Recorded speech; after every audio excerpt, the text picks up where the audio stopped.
મુખ્યમંત્રીના જન્મદિવસને લઈ બનાસકાંઠા જિલ્લામાં જિલ્લા સ્તરનો સ્વચ્છતા અભિયાન કાર્યક્રમ હાથ ધરાયો, જેની અંબાજીથી શરૂઆત કરાઈ।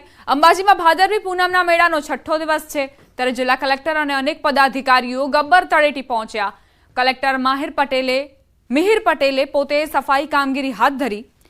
જિલ્લા કક્ષાના કાર્યક્રમમાં વહીવટીતંત્ર સાથે સ્થાનિક લોકો અને પદાધિકારીઓ પણ જોડાયા।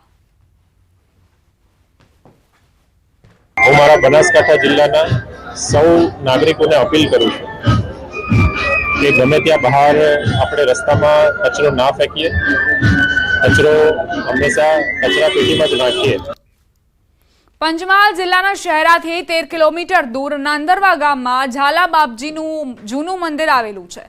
જો કે આ મંદિરમાં ભગવાન કે માતાજીની કોઈ પ્રતિમા નથી, પરંતુ અહીં દર વર્ષે ભાદરવા માસના બીજા રવિવારે એક મેળો યોજાય છે। આ મેળો પશુપાલકોની આસ્થાનું કેન્દ્ર બન્યો છે। માન્યતા છે કે પશુપાલકોના પશુઓને ગર્ભધારણ કરવામાં સમસ્યા થતી હોય તો પશુપાલકોની માનતા ઝાલા બાપજી પૂરી કરે છે। બાजार आखिर मारी भैंस बंधा देंगी, एक वर्ष में बंधाई जाए तो श्रीफल ने सूरी वगैरह माता मारी आशा बड़ी फरीभूत थी है और बंधाई गई है, भूयाई है तो जे बदल हूँ बाधा पूरी करवा माटे आव्यो छुं। बाधा बधी बदलानी आशा पूरी थाय छे, जे ઝાલાબાપજીનું ઘણું હાથ છે। અને આ બાધા કોઈ બી લે તો આ ગાય ભેંસ જે હોય તે બંધાઈ જાય અને આ સદીઓ પુરાનો આ રિવાજ છે એવું કહેવામાં આવે છે।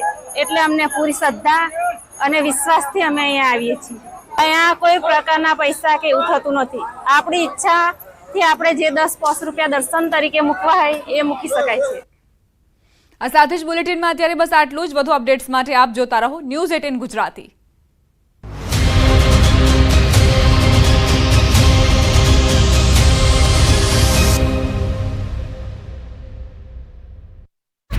ને તમાચો મારતા હોબાળો મચી ગયો। સિવિલ હોસ્પિટલના તમામ તબીબો દ્વારા ભારે રોષ જોવા મળ્યો। રેસિડેન્ટ ડોક્ટર્સે મળીને ઘટનાનો વિરોધ નોંધાવ્યો। અગાઉ પણ વલસાડ સિવિલ હોસ્પિટલમાં તબીબો પર હુમલાની ઘટનાઓ સામે આવી ચૂકી છે, ત્યારે તબીબોની સુરક્ષાની માંગ કરવામાં આવી। જો કે બનાવની જાણ થતાં જ વલસાડ સિટી પોલીસનો કાફલો સ્થળ પર પહોંચ્યો અને સમજાવટથી મામલો થાળે પાડવાનો પ્રયાસ કર્યો।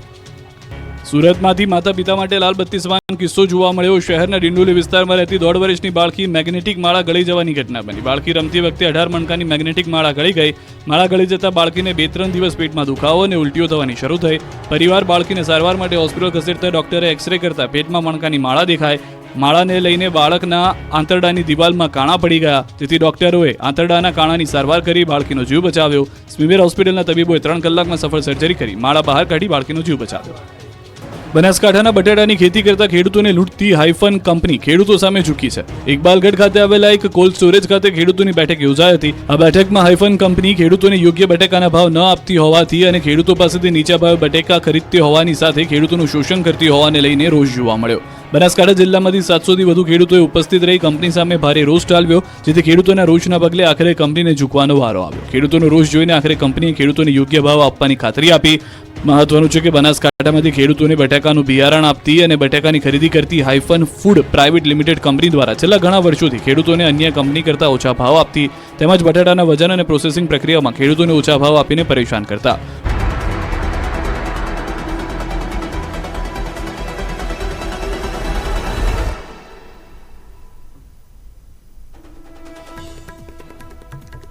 આતિશી બનશે દિલ્હીના નવા મુખ્યમંત્રી આપના ધારાસભ્ય દળની બેઠકમાં લેવાયો નિર્ણય।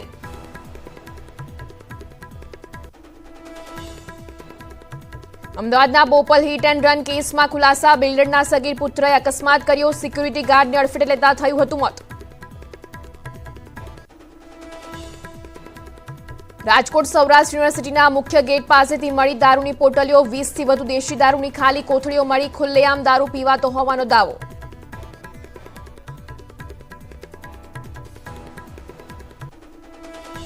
તિરુપતિ એડિબલ ઓઇલ્સ, દરેક તહેવાર હેલ્ધી તહેવાર।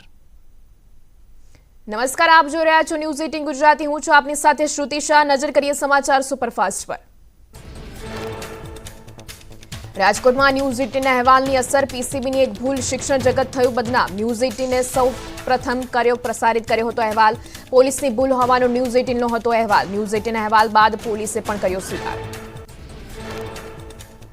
રાજકોટમાં જે સ્થળે દેશી દારૂની ભઠ્ઠી પકડાઈ હતી તે સાચી જગ્યા પર પહોંચી ન્યૂઝ 18ની ટીમ રૈયા રોડ વિસ્તારમાં દેશી દારૂની ભઠ્ઠી પકડાઈ હતી, જ્યારે એફઆઈઆરમાં યુનિવર્સિટી કેમ્પસમાં દારૂની ભઠ્ઠી પકડાઈ હોવાનો ઉલ્લેખ હતો. રાજકોટમાં દેશી દારૂની ભઠ્ઠીની ફરિયાદને લઈ હોબાળો. એફઆઈઆરમાં દારૂની ભઠ્ઠી સૌરાષ્ટ્ર યુનિવર્સિટી કેમ્પસમાંથી મળી આવી હોવાનો ઉલ્લેખ, પરંતુ એફઆઈઆરની કોલમ નંબર 12માં રૈયાધાર વિસ્તારમાં મળી આવ્યું હોવાનું જણાવ્યું. સૌરાષ્ટ્ર યુનિવર્સિટીના મુખ્ય ગેટથી 100 મીટરના અંતરે દેશી દારૂ પીવાતો હોવાનું સામે આવ્યું. 20થી વધુ દેશી દારૂની ખાલી કોથળી મળી આવી. સ્થાનિક દુકાનદારે પણ ખુલ્લેઆમ દારૂના વેચાણનો કર્યો આક્ષેપ. રાજ્યમાં 6 દિવસ હળવાથી મધ્યમ વરસાદની આગાહી. દક્ષિણ ગુજરાત, સૌરાષ્ટ્ર, કચ્છમાં થઈ શકે છે વરસાદ. સરદાર સરોવર ડેમની સપાટીમાં વધારો થયો. 24 કલાકમાં 25 સેમીનો થયો વધારો. ડેમની સપાટી 137.25 મીટરે પહોંચી. નર્મદા ડેમની મહત્તમ સપાટી 138.68 મીટર છે. ડેમના 5 દરવાજા 1.65 મીટર સુધી ખોલાયા.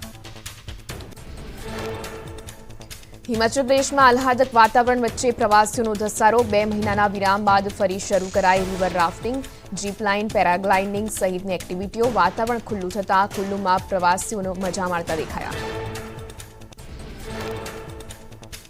ભારે વરસાદથી ઉત્તર પ્રદેશના મોરાદાબાદમાં જળબંબાકાર. રામગંગા નદીની જળસપાટીમાં થયો વધારો. નદી કિનારાના અનેક ગામોમાં પાણી ફરી વળતા જનજીવન પ્રભાવિત. ગુજરાતના દરિયાકાંઠે ફરી ચરસનો જથ્થો ઝડપાયો. એસઓજીની ટીમને પેટ્રોલિંગ દરમિયાન બેટ દ્વારકાના દરિયા કિનારે બિનવારસી ચરસના 2 પેકેટ મળ્યા. 93,30,000 રૂપિયાનું 1 કિલો 866 ગ્રામના ચરસના 2 પેકેટ મળી આવ્યા. છોટાઉદેપુરમાં નસવાડીના નિશાના ગામમાં ગ્રામજનો જાતે રસ્તો બનાવવા મજબૂર. સિંગલબાગ ફળિયાના ગ્રામજનોએ ત્રિકમ, પાવડા અને તગારા લઈને શ્રમદાન કર્યું. ગામમાં લોકોએ પાણી, રસ્તા સહિતની પ્રાથમિક સુવિધાની કરી માંગ. સાબર ડેરીના સત્તાધીશોએ કરોડોનો ભ્રષ્ટાચાર કર્યાનો આક્ષેપ. સાબર ડેરીના ડિરેક્ટર અને બાયડના પૂર્વ એમએલએ જશુ પટેલે કર્યા આક્ષેપ. પ્રોજેક્ટના નામે લૂંટ અને બજાર કરતા 100 ગણા ભાવ ચૂકવાતા હોવાનો કર્યો દાવો. સાબર ડેરીના ગેટ પર ધરણા પર બેસીને નોંધાવ્યો વિરોધ. અમદાવાદના વાયએમસીએ ક્લબમાં નકલી સીબીઆઈ અધિકારીનો ઘૂસવાનો મામલો. મુખ્ય આરોપી કપિલ ત્રિવેદી પોલીસ સમક્ષ હાજર થયો. અગાઉ 3 આરોપીઓની કરાઈ હતી ધરપકડ. અરવલ્લીમાં મોડાસામાં બાળકી સાથે દુષ્કર્મનો પ્રયાસ. પરપ્રાંતીય શ્રમિક પરિવારની બાળકી પાન મસાલાની કેબિનમાં અજણાય નરાધામે કર્યો દુષ્કર્મનો પ્રયાસ. બાળકીને સારવાર અર્થે ખસેડી આરોપીને ઝડપી પાડવા પોલીસે ચક્રો ગતિમાન કર્યા. દ્વારકાના સુજર કરાડીમાં પત્નીની હત્યા કરી. પતિએ કર્યો આપઘાત. તીક્ષ્ણ હથિયાર વડે પત્નીને મોતને ઘાટ ઉતારી. પતિએ ફાંસો ખાઈ આપઘાત કર્યો.